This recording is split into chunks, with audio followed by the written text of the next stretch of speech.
Ladies and gentlemen, welcome to episode 4 of Beneath the Surface with A&G Concrete Pools. It is my pleasure to be sitting here with Bobby Austin. How are you doing today, sir? I'm great, Luke. How Nice you to doing? see you. I know you've been with the company a long time, certainly longer than me, but tell us about your story. Couple How'd you get months. involved? I've been with A&G for going on 11 years now. Wow. You know, it goes back to all the way to 2003, believe it or not, though. Mm. I work for a home builder. That home builder utilized A&G concrete pools to build all the pools. So got to know everybody at the team here and worked there till 2009. Kind of had a little bit of a recession. So, So I've heard. yeah. So started in 2014, the same year I had my daughter.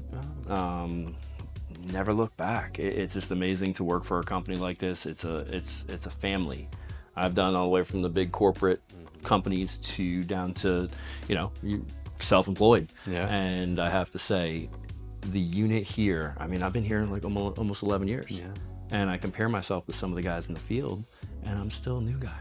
And it's just, you don't find that type of employment, of a career, I should say. Yeah, and that kind of long-term thinking is something that I think the company puts an emphasis on always, regardless of your position. We want you to come in, we want you to grow, we want you to have that ability to have a decade tenure or have a 35-year tenure, whatever makes sense for you and your family, and pursuing everything that the career has to offer. Yeah. So I know we're going to be talking about Bridgewater today. I know it's one of your favorite communities to design in. Yeah. How's the experience been working with Pulte and Divosta there? Pulte-Divosta has been amazing. I've been working with them going on 10 years now. Relationships that have been established are, I call anybody anytime I need anything, and it's hey brother, how you doing? There's no, it's about the relationships, and they know we have a good team. We know they have a good team. It's a great partnership, and just the pools show it. Yeah, no, I think the work speaks for itself. So why don't we get into it? Okay, great.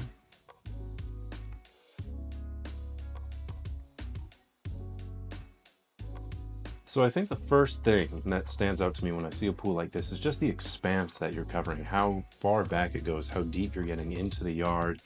When you have a canvas like that, when you have that much space, what's your first thought when you're doing a design like this? Bridgewater's been just an amazing neighborhood. You don't find a builder that you have an established relationship working together 10 years, and then all of a sudden they're doing high-end homes on acre to 5 acre lots. The amount of options are limitless. So I find in designing the most important things are getting a feel for their style, what kind of features they really want to see on the pool, and combining them to where when you look out, this is centered on the back patio and on the sliders, to where you see that line of sight right in the middle, and then you got the casita over to the left, and it also matches that line of sight. So I find those things are really, really important. These Facades liked the fire bowls, they liked the sun shelf, they liked the illusion spa. We had some questions initially whether they wanted to put the illusion spa closer to the house or on the backside. Kind of with the fire bowls, I thought it really had a good presence on the backside.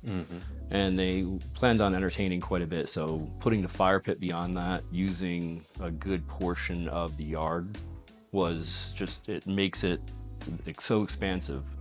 It fits the backyard and fills the backyard. You pointed it out so well. As opposed to a lot of other projects where you might have some builder input, this is purely a homeowner guided process. They're picking out every element of their house, every element of their backyard. They have that exact vision that they're trying to realize, and it's sort of our job to be able to make it tangible and make it something real. And I think you said something fantastic there, which is this sort of unique key lock design that you have in where you're directly tying into that backyard. It's perfect for entertaining because the space never truly ends. It doesn't. You have something that continues from that deck, that under lanai area, out to the pool itself, still ample room on both sides. And then from there, you're continuing all the way out to that fire pit and then the backyard as well. Yeah, for so many designs, you do find that you have to see the survey first to see how much room you have to work with, because it's such a finite space all the time. Of course. Then you get a feel for the style, and then they send you a picture of a pool that just will not work for that size backyard. That's the beautiful thing about these pools, is pretty much the sky's the limit. Done 50 foot, 60 foot, 70 foot long pools. We're building a pool right now that's 1,250 square feet. Wow.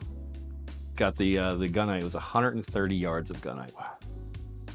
That in comparison, your average pool is probably 30, 40 yards of gunite. Yeah. So they get to do some monster pools. That's got to be exciting for you as a designer to have such a wide breadth of things to work with. Obviously, as a custom pool builder, we pride ourselves on being able to create those unique elements, that unique touch for each homeowner. But getting to express yourself on such a large plane here and really having that ability, like you're talking about, going 4 or 5 times the size of the standard residential pool, it's an amazing thing. It's fun. That's a lot of fun. That's been my favorite neighborhood out of all the neighborhoods in over 10 years of designing pools. Right.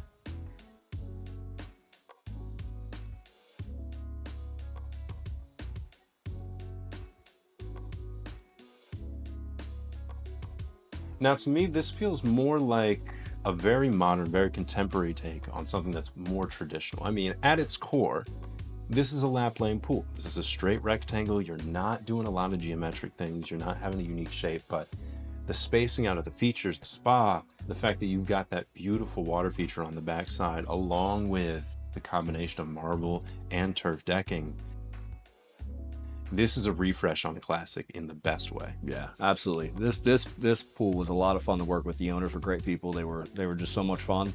You know, it's funny. You looked at it on paper in initial designs, and they looked at it and said, "It's not big enough. It's just not big enough." Really? And I think it was 50 by 16 initially. Not big enough. And it's not 50 big feet enough. long. Not enough stepping stones. Not enough turf. We're not going back far enough into the backyard. And it just kept on growing and growing and growing into what you see now. But they did love the particular model that we built for those homes. So we utilized the tile, the finish, and I had to use the water feature wall, but I had to scale it back as they wanted to go long ways. That was their biggest, most important detail on the pool, because the model does not go that way. It goes traditionally with the backyard. So this, utilizing the backyard, how far it is. I mean, a lot of these backyards, they are 300-400 feet from the rear property line. So it gives you a lot of space to work with. And yeah, they love the combination of the turf and the white Aurora sandblasted marble. It's a Nassau finish. Again, that's the same tile that we used on the mall, so they could see the tile, they could touch and feel it, and they really like that. So it all came together very, very nicely. Again, the owners of the property loved it. They were so great to work with, and that's, at the end of the day, what really makes it rewarding. Truly, truly. And when I had a chance to go out and photograph the pool, and they couldn't stop saying enough praises to you and your design work and the implementation of everything.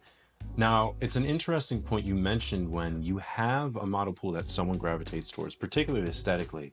How do you find that to be both an advantage when creating something new, but also what are the challenges that come with that? Like you're talking about reinterpreting the water feature, using the tile, but it's not in the same exact implementation as the reason. You know, you really got to be creative. You really got to try and visualize it, and that's the most important thing. And you're taking a risk, because you're taking something they like and you're modifying it to something that is different to fit that particular body of water, to fit that particular pool. So you do find sometimes you feel like you're taking a risk, so you really got to make sure you cross your T's and dot your I's, that it is going to be appealing, that it is going to be attractive. You know, that tile, the plank tile that went on the top of that wall, that was at the model, and they loved everything about it. Yeah, and I think you can pretty easily see why, the way all these materials just tie together so beautifully.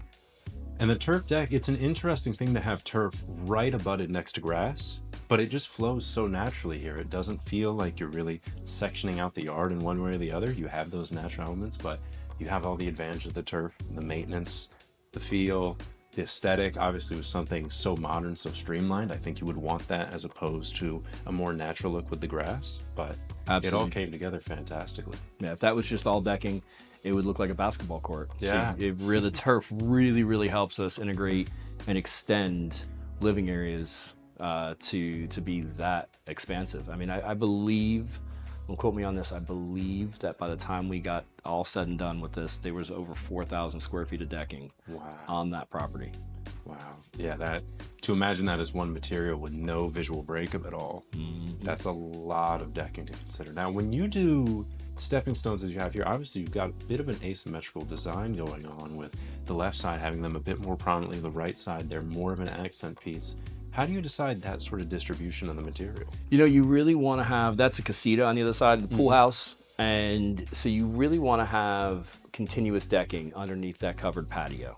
I don't find that turf underneath a covered area is as attractive as it is out in the yard. It kind of takes on, call it almost like an indoor carpet look, believe it or not, when you're underneath the covered patio. So it was very important to keep that side decking. So by the time they set up tables and chairs and everything like that, you do have that decking. But they just like the idea of having big swabs of decking. They did not want one continuous area of decking.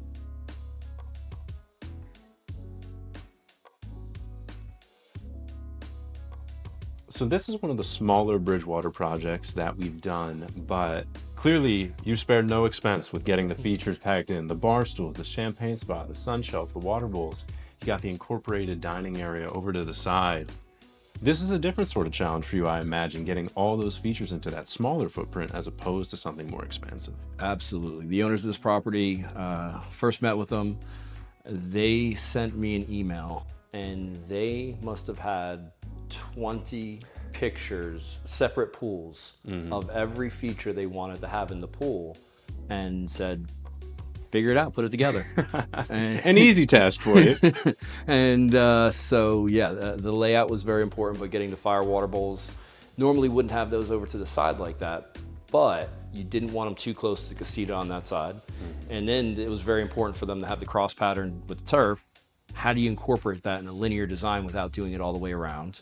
The turf strip going around the pool, that is, I mean, that just picture frames the pool amazingly. And then the bar stools so they could relax, hang out, and the covered patio is right across from there. So perfect for entertaining.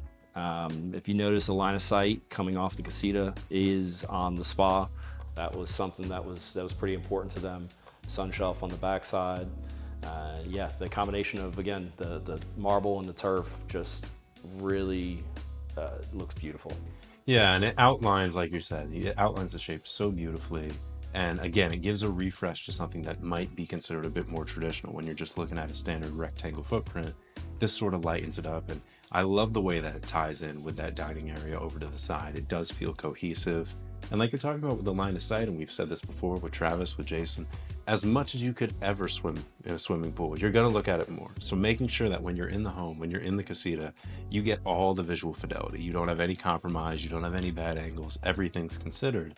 I think that's a sign of how much time, how much preparation, and how much execution goes in to your guys' design, and that process of just dialing in those details just right. Yeah, it's very important that you said that, because swimming pools today are, swimming is the last thing they're thinking of. They're thinking of entertaining. They're thinking of the hot tub. They're thinking of the fire elements. It's more about, they want to look out in their backyard and have something they're proud of and that they love seeing, not just a functional pool anymore. That's one of the tough elements I think you have a lot of people come in with, where particularly during those summer months, they come in, it's hot, and they want to swim, and that's the main thing on your mind. And while that's important, and obviously even a pool like this, still plenty of space to swim around, plenty of space to enjoy the water. Absolutely. You want to make sure it's a multifaceted project. We want to give it that consideration of saying, we understand you want to swim, but what happens when it's winter and you just want to dine? What happens when you just want to enjoy the ambiance of your water bowls pouring into the pool? What happens when you just want to come home from dinner and just enjoy the spot? You want to make sure all those elements function on their own and can address that unique need, but still come together as one cohesive unit at the end. Absolutely.